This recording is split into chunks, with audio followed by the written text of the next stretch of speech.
is a very, very short poem I wrote about the lady who was sitting here playing piano and singing. And it's called For Amanda, an appreciation after Christopher Smart, sort of. For I shall enumerate my lady's charms, although they are numberless. For firstly, she has a smile, like a beam of sunlight breaking through a cloud in a medieval painting.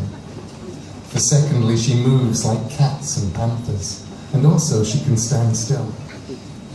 For thirdly, she has eyes of a colour that no two people can agree on, which I can remember when I close my eyes. For fourthly, she laughs at my jokes, sings unconcerned on the sidewalk, and gives money to buskers as a religious act. For fifthly, she fucks like wildcats in thunderstorms.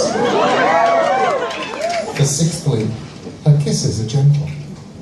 For seventhly, I would follow her or walk beside her or in front of her wherever she wished to go, and being with her would ease my mind.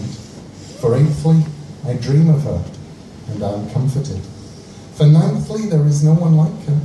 Not that I've ever met, and I've met so many people. No one at all. For lastly, she squeals when I say waste paper basket.